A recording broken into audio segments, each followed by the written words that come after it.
I'm Brandon Amoroso, and this is the D2Z podcast, building and growing your business from a Gen Z perspective.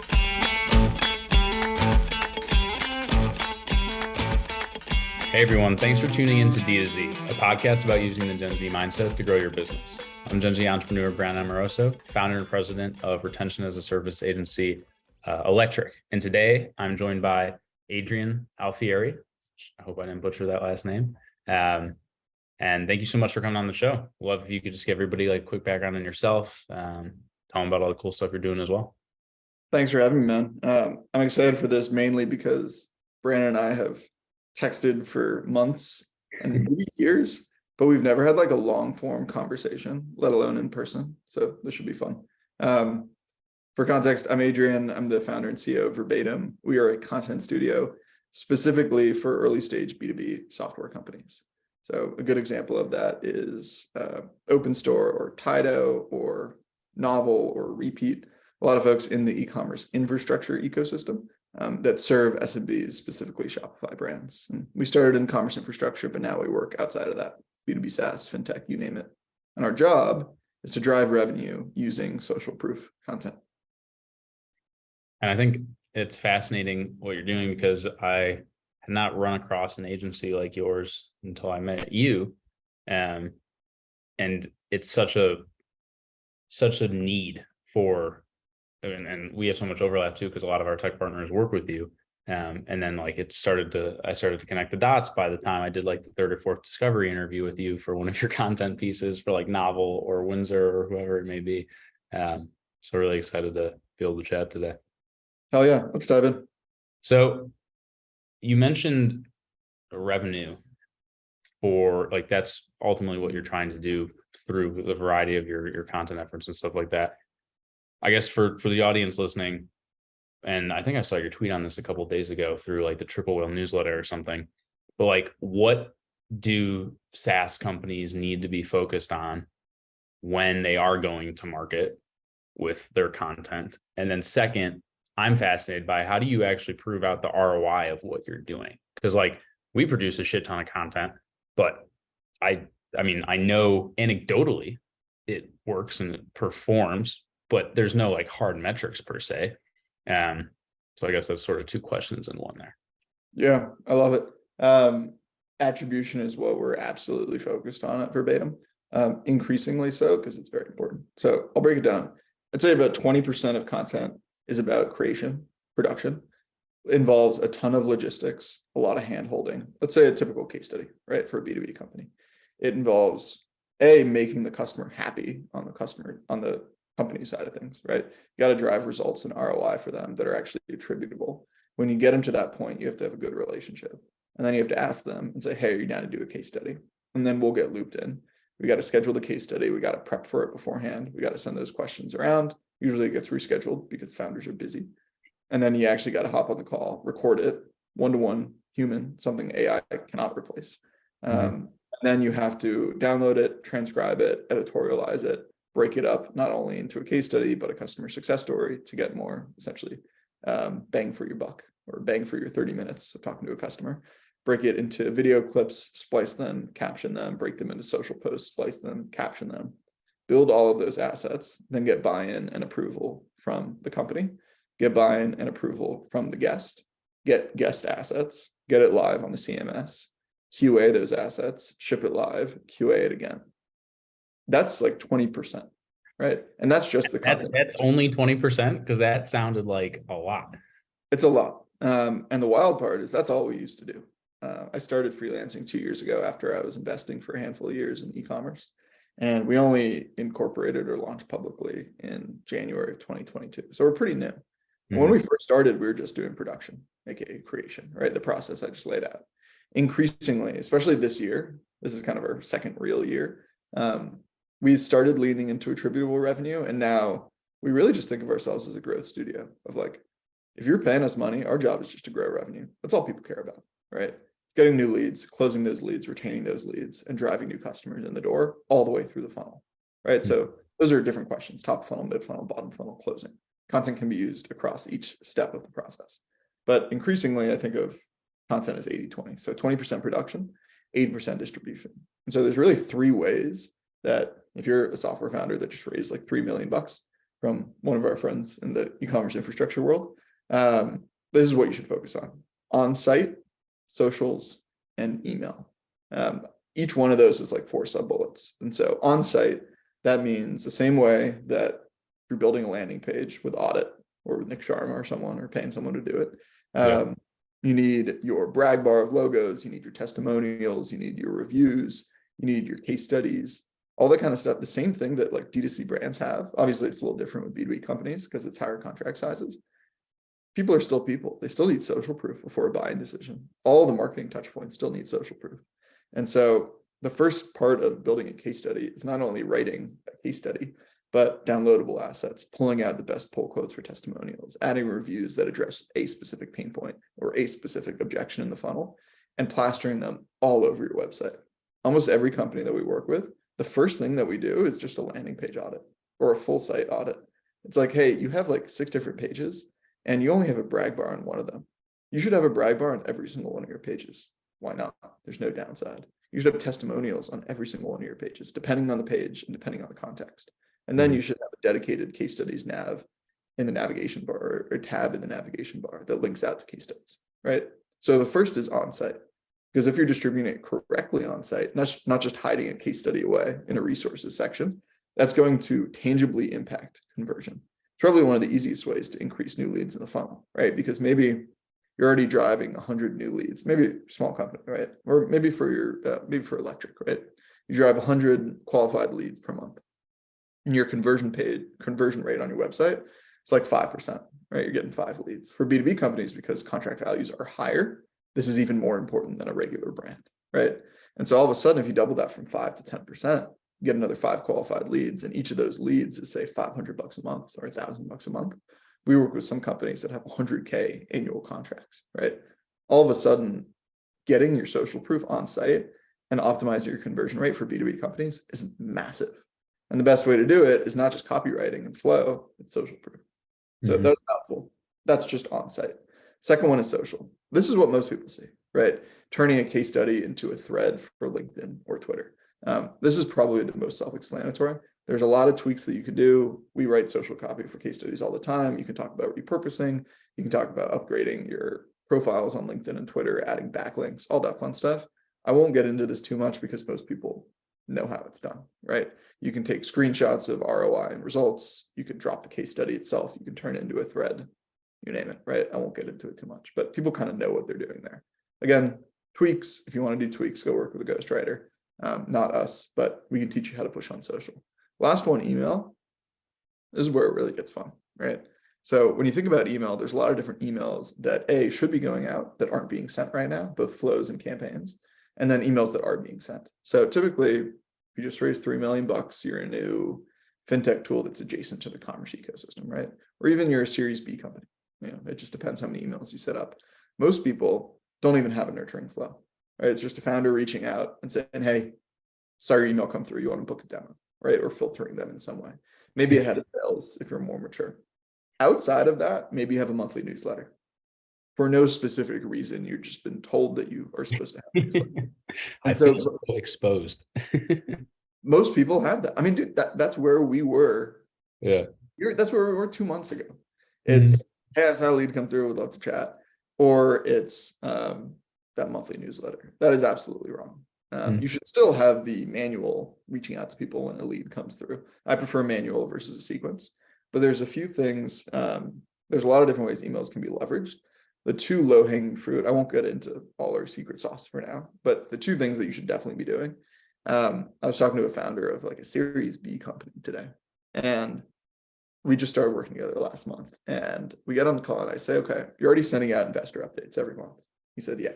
I said, okay, you probably are putting case studies in there asking for intros. He said, yeah. I said, okay, great. Now you probably also have 25 to 50 people that are not on your cap table that are actively sending you business, right? Maybe you have some on commission, maybe some you're just friends with, maybe some are old customers, maybe some are partners where you're sending deals their way, they're sending deals your way, right? Maybe some are venture firms that aren't invested, but you're just close to the partners, right? You can kind of group those as like friends of your company, friends and family of your company. right? Like Brandon for Verbatim, I put you in that bucket, right? Because you kind of adjacent worlds or similar worlds, but also have a different network than I do. And we respect each other's work and we'll send each other business, right? Just trying to help each other win. And so there's a group that every successful business has. I'm sure you have 25 to 50 people that send you business. For most people, there's no system behind that at all. And it's always a little awkward because like, I don't want to text you and say, hey, Brandon, we're taking on some new customers. Can you send us business? Like, that's really awkward. It's not for relationship building. It's not good at all. Yeah. There's a difference between you being on a flow sense every 2 weeks or every month, depending on your engagement, maybe just every month, with, hey man, we just shipped these 2 killer case studies with these 2 specific companies. We had some crazy results. Here they are. Here are the links. Anyone top of mind, feel free to send them my way. Of course, no worries if not. Those are very, very different asks. One is systematized, focused on social proof and value. One is the opposite of relationship building, right? And unfortunately, most people aren't sending that flow. So that's the first one, right? Build some system around leveraging social proof content that we focused on in the creation 20%, and use that call to go-to-market network, call to friends and family blurb, whatever it is, put people on a flow, see what happens. I'm telling you, you're going to drive leads if you have the right social proof content. And again, this stems from you got to actually make your customers money or have ROI. That's where content comes from. The second one is Klaviyo does a really good job of this. Any lead that comes in, you should obviously be hitting up and putting on some sort of manual sales sequence, or you just reaching out. But every lead that comes in should be put on a weekly flow, even all the way through when they've signed, of case studies or value-based content, value-based editorial. I like to sequence a handful of case studies up first and then do kind of like expert or influencer content that's more tactical or actionable. It's not just like we made X company money or we made X company save time. And they should be getting that every week. You can do it Tuesday, Thursday, Saturday, Sunday, whenever you want to send it. Very simple update. Hey, we just onboarded this cool expert. We talked to them about this framework. Here's how it can help you. Read it here. Or, hey, we just signed up this new cool customer. Here's the ROI. Here are the results. Here's how we worked with them. That's all. It can be super short. Do you incorporate text at all, or is it purely email? No, it should be text-based email. I mean, you can add design elements. So I mean, like SMS, like just like a D2C brand would have like a Klaviyo SMS program or an Attentive SMS program. Like, do you incorporate SMS marketing at all, or is it not at all? Okay. Not against SMS, honestly, man. I don't know enough about it. I don't know if a brand founder or decision maker who signed up would want to be getting those texts. They may. Right. I don't know either. I have no idea. But all I know is that email inboxes people expect to be sold to. And when they're not sold to, but have like a light sell, like, hey, here's the value we provided, good things happen. And just having that basic weekly drip set up, so many companies don't even have that, which is crazy to me. And so again, we can talk about email forever, sales emails, BD emails, partnerships emails. But the 2 things literally any successful business already has is a segment of 25 people who are going to bat for them anyway, and then people signing up. And just put them on 2 different flows. And I'm telling you, you are going to sign more customers from it, because that's what we do with every single customer we work with. And it works again and again and again. And it works for us too, because we do the same thing. Yeah. Are you internalizing the same sort of content efforts that you do for your companies for Verbatim? 100%. We're the guinea pigs for everything that we do. Anytime I'm updating my site, adding new testimonials, conversion rate increases, we're deploying it across everyone. Got it. That's really interesting. And so how are you doing the revenue attribution? Like, is it primarily based off of leads? Because I assume there has to be some sort of a feedback loop from the actual company that you're working with too, and they might be using sort of disparate systems or different types of CRMs and things like that. Yeah. What does this look like? So the cool thing, when you actually break it down across, there's 3 buckets of on-site, social, and email. It's actually pretty easy to attribute. Again, we're still pretty new to this whole thing. And so we're figuring it out ourselves. But when you break it down like that, it's like, okay, on-site, well, you should be able to track visitors. You should be able to track dwell time. You should be able to track how many leads are submitting forms, right? That's actually pretty easy. You should be able to tell what your conversion rate increase, if we're doing specific conversion tests on a B2B landing page, what that was before and after, right? So there's a bunch of metrics for on-site. Social, impressions and engagement, obviously. And then if you have HubSpot synced up and you're attributing it, it pops through as either direct referral or organic social. Like for us, or sales, right? If you're a bigger team. But, literally for the CRM on HubSpot that we have for Verbatim, if it either pops up as direct referral or organic social. And if it pops up as direct referral, I'm like, okay, our customers, partners, go-to-market network, friends of mine are referring people directly, sending them a link. Or if it's organic social, it means something I'm posting on LinkedIn, someone converted through organic social, right? So that's actually pretty easy to attribute. And then you can track it through the funnel if you're actually reporting correctly. And then on email, that's the easiest, right? Click through, who's clicking, is that lead going all the way through the funnel or not? And so when you lay it out like that, I think increasingly content and editorial specifically shouldn't be this black box of like, we're brand marketing or we're for awareness, right? If you break it down like that, it's actually pretty easy to report. And again, we're still pretty new at this, so we're building out our reporting capabilities for the customers that we work with, and we're getting better at it. But it's already like leaps and bounds ahead of kind of like what old school brand marketing shops are doing, of just like hoping that there's a brand halo. I think those days are over now. Yeah, I think people are being people are getting put to task to prove out ROI, no matter what it is. Especially as they should. Yeah, especially in the climate that that we're currently in. What are some of the things that you've been doing from a team building standpoint? Because you mentioned only starting about 14 months ago, 15 months ago. What did you say, January 2022? Yeah. I always get my years mixed up now, like with COVID and whatnot. But you're obviously growing very quickly.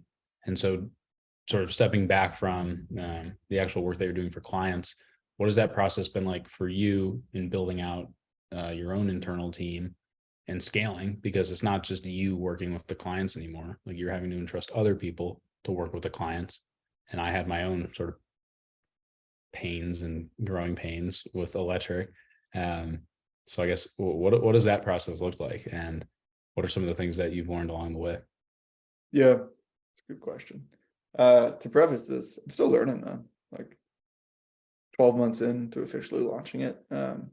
Most days I have no idea what I'm doing. I'm just trying to learn along the way. The core of our work is very talented writers. The first hire I made when I was still freelancing, Vicky Fan, who's our head of content, recruit from right out of like the English program at Brown. And we started working, I think, like the week after she graduated. One of the most talented writers I've ever worked with. The volume and the quality is insane.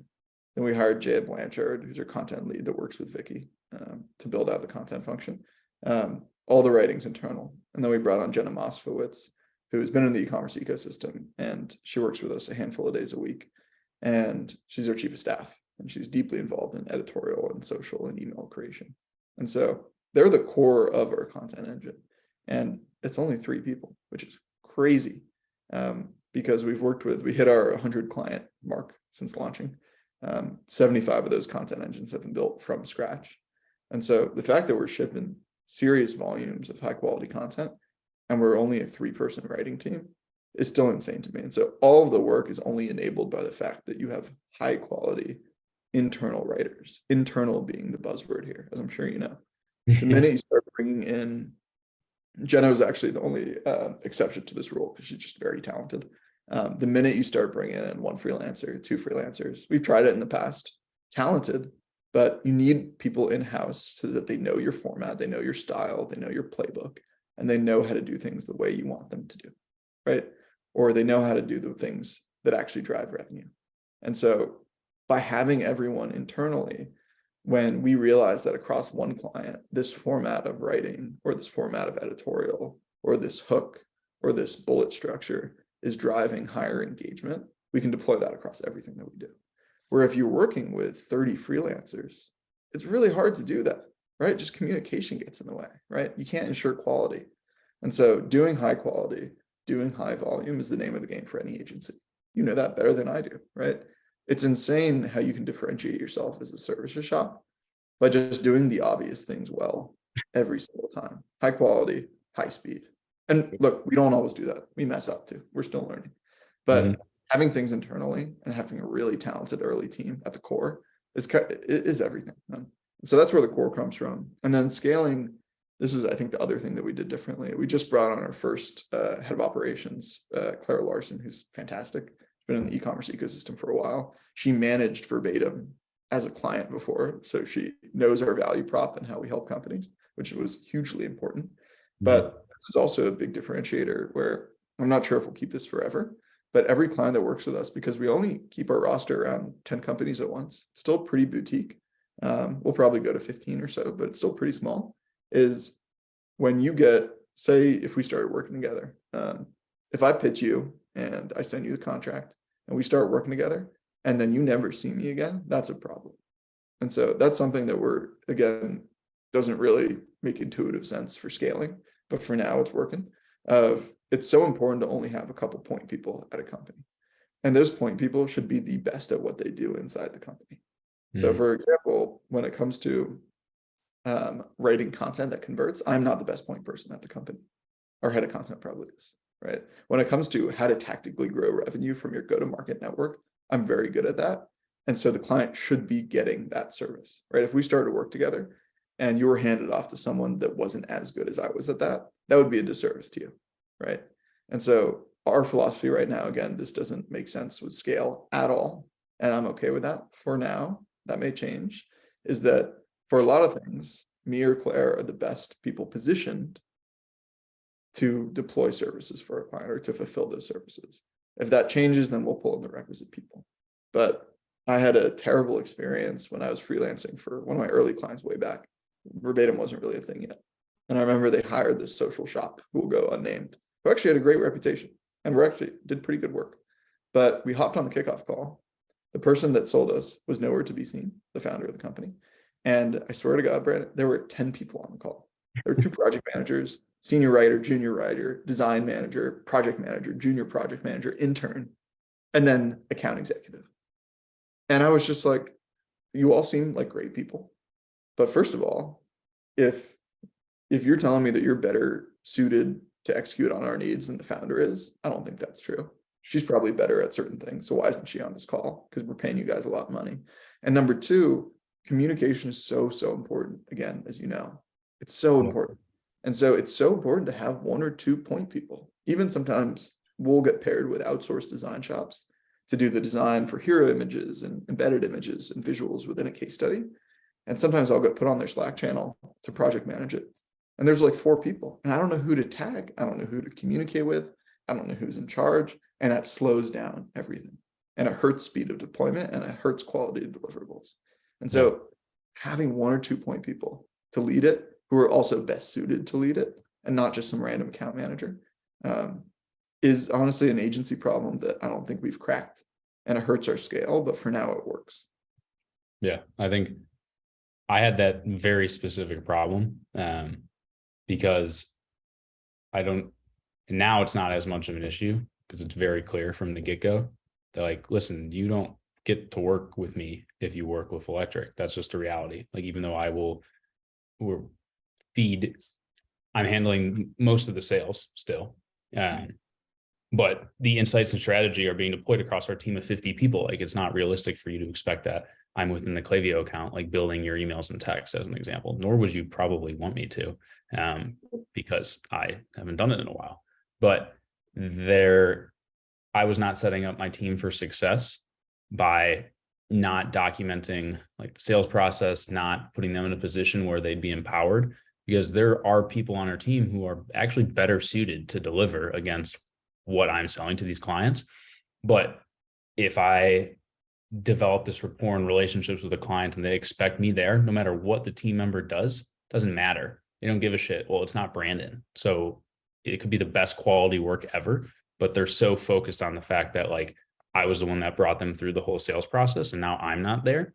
And so that was a big sort of learning curve for me when scaling Electric, was how to like position the delivery team for success, because we were scaling and we had made that decision that we were going to try and like make it bigger than what it could be by me just doing everything. But it wasn't easy. And I don't think we're still like no one is not learning all the time, I would say. And so we're always still learning and trying to make things better. And how do we make that process more efficient for our clients? So like the Yeah. main contact thing that you mentioned is super important. But I think it can be negative if you put the wrong person in that position. Like if there's a shitty point of contact, like it's going to ruin everything. So that point of contact has to be someone who actually knows what they're doing, and not somebody that you just plucked off the street, who's like a project manager now that you're going to have as the middleman between your delivery team and then the end client. Yeah. A big part of it is hiring and training in a way that they could get clients better outcomes than if you did it yourself. And I'm not doing that currently, so I'm still learning that. But at least in the interim, it seems to work. I don't know what the answer is, but I think the cool thing is that like fulfillment services and agencies and studios, whatever you want to call it, that these problems have been solved before. So I'm not trying to reinvent the wheel here, but I will be honest about the stage that we're at. And for this stage, it works, but that'll probably change in 6 months. Right. And you mentioned 100 plus clients. Like, are you typically coming in for a predefined period of time to build out this content model for them, and then they're internalizing it? Or what do your typical engagements look like? Yeah, this has changed. When we first launched last year, for the majority of last year, the pitch was, hey, bring us in for a quarter or 2 quarters or 3 quarters. We'll build a content function and execute everything from end to end. And kind of knew what we were doing on distribution. We're figuring it out, right? We're a new studio. Because we didn't have that distribution element, we couldn't attribute revenue. Mm-hmm. And because of that, as much as clients really liked working with us, they said, hey, seriously, we needed your expertise for building the engine from scratch, because you've done it a lot within this specific ecosystem of early stage B2B companies. But now we can probably hire someone that's like cheaper than you or more affordable. And I said, fair, 100% fair, right? That's probably what you should do. That's what I would do. Now that we can attribute revenue a little bit better, and we're getting better every single day at that, especially when it comes to leveraging email and onsite, that's stuff we're really excited about, not just social. That's starting to change, because when we teach people how to set up those emails or onsite and ramp conversion and set up the right flows and campaigns that are driving attributable revenue in, then from our clients' perspective, I've had this conversation with a lot of our more recent clients that just joined. They said, look, as long as the ROI is there, we're going to keep working with you forever, right? And my goal and my job is to jam pack so much goddamn ROI and results in our core offering that it's an absolute no-brainer, right? Mm-hmm. That not only do we do the core editorial creation and production, and we do it really well, again, obvious things, high quality content, high speed of turnaround, but then, oh, hey, we'll also do your social for free, or at least the social copy for these case studies. We'll also optimize your landing pages and do ongoing conversion rate optimization. Oh, we'll also write your email flows and campaigns. Like, when you add so much value in that it's clearly attributing, clearly driving ROI, essentially everyone that we brought in and started in 2023 has said, hey, we're just going to do rolling engagements with you because we're seeing ROI and we're just going to keep doing it. As long as you're giving us more money than we're paying you, we're going to keep doing this. And so that's increasingly why I don't think we're a content agency. I just think we're a growth studio, and our job is to make you more money than you're paying us. And if that keeps working, great. The minute that it stops, please let us go, or please tell us how we can improve, right? But end of the day, our job is to grow revenue, and that's all. How are you thinking about not overcommitting yourselves to doing too much? Because I'm sure you have clients who are asking you to do things that maybe fall outside of your wheelhouse, or you even mentioned here, like you're now expanding into email, you're expanding into social as well. And like with Electric, we tried to expand into more areas than we probably should have. And then we pulled back, and like now we only do customer experience and retention. And like, that's it, because we're experts in that, and that we can control the quality. And like, that's our sweet spot. So like, one thing I was immediately thinking about was, I'm sure you log into the CRMs of some of your clients' accounts, and they're an absolute nightmare. Because I've seen some HubSpots, and they're horrifying. Like, how are you thinking about expanding your service offering in a way that isn't going to jeopardize the quality? And what does that process look like? Yeah. Okay. Zooming out a bit, B2B company that raised a handful of million for a seed round, right? A go-to-market motion involves a lot, right? Content is just one of those levers. You can pull paid, you can pull partner, you can pull sales, you can pull BD, right? Sometimes we get brought in alongside an outbound email sales agency, right? Like other motions are going on. And I think it's important, as you know, running a studio or agency, there's a lot of other things that are going on when it comes to a go-to-market motion. Even under content, there's SEO, there's PR, there's paid affiliate, there's straight affiliate, there's editorial, there's social. We're just the editorial stack. That's all we are. And so again, framing from that lens, we're not trying to go into the other content verticals. What we are trying to get good at is attributing revenue. And in attributing revenue, I think on-site, social, and email are really exciting for us. But it will get to a point where essentially across those three, a year ago, that 20% creation production, we were charging the same prices a year ago. And now that's only 20% of what we do. And most of what we focus on is that distribution, on-site, social, and email. And so within everything new that we're doing, I just see it as kind of like pro bono baked in services. Because as you mentioned, like we're not deeply experts at it yet. But what is cool is that we have a lot of data points. We're doing a lot of these at once. And so we can get good very quickly. And so those three, I think we're still proving out and we're getting better at. But I would like to focus on those because it helps us attribute revenue. Now, email may get to a point or conversion rate may get to a point where like, hey, this should be a standalone shop. We should partner up with someone who's very, very good at it in a different industry or something.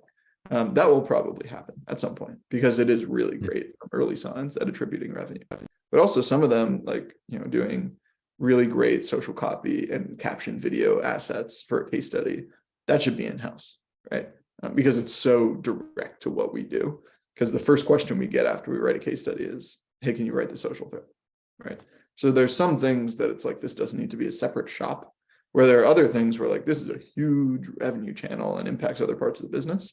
And it also touches content. We're getting good at it. That may be a separate service, but at least for the time being, it's kind of like, we're just jamming in more and more and hoping that good will come of it. And so far it is.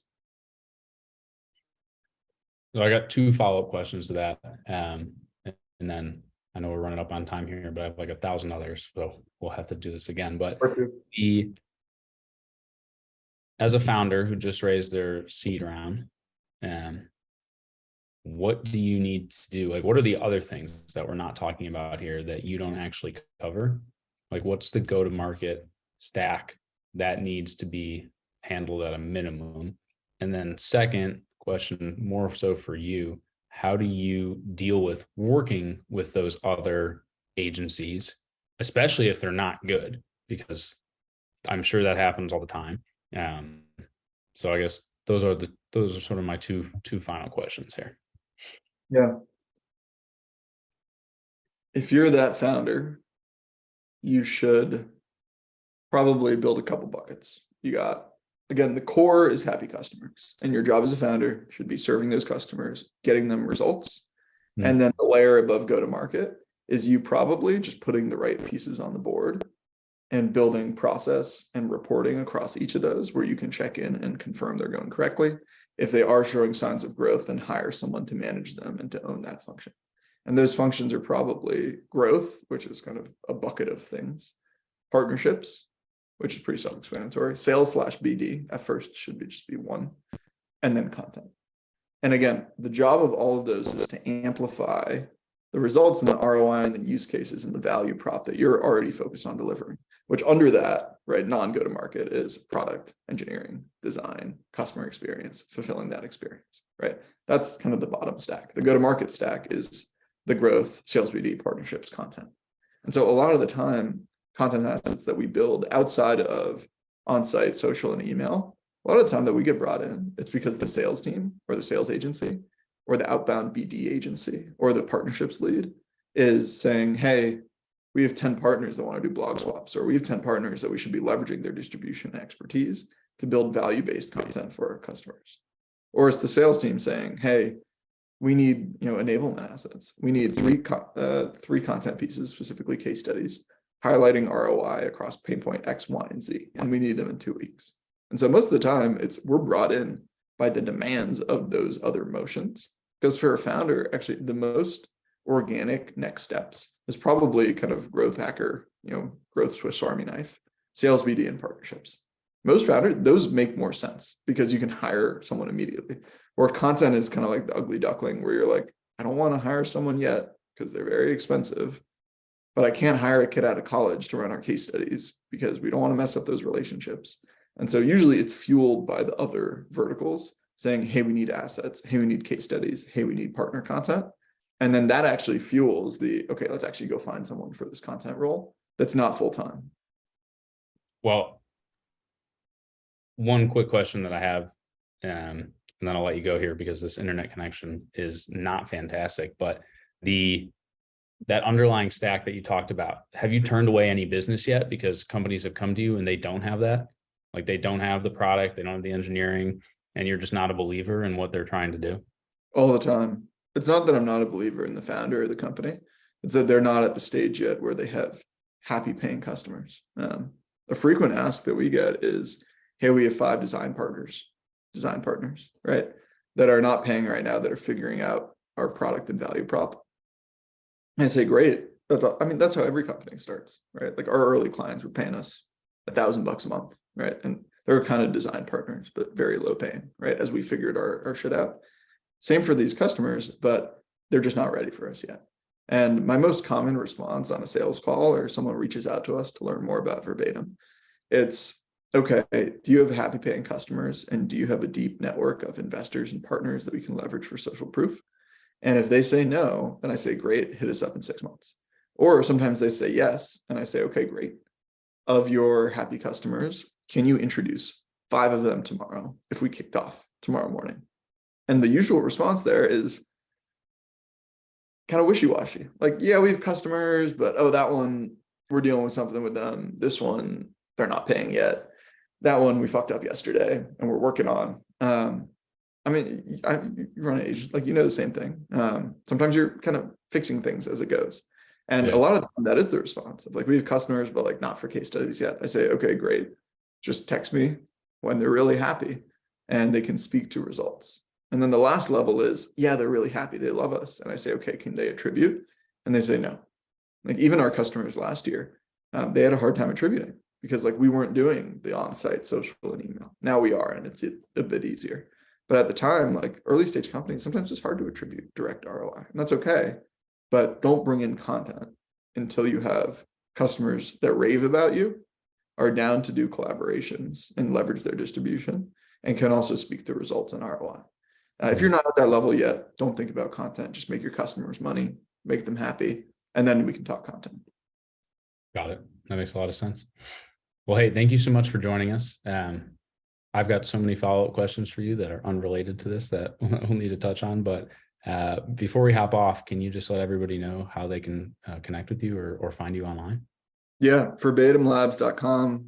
Email me directly. My email's somewhere on there, I'm sure. Or just DM me on LinkedIn or Twitter. I'm pretty active on there. Awesome. For anybody listening, I'll drop it in the show notes too, so that you can reach out if you're interested. As always, this is Brandon Amoroso. You can find me at brandonamoroso.com or electricmarketing.com. Thanks for everyone listening, and we'll see you next time.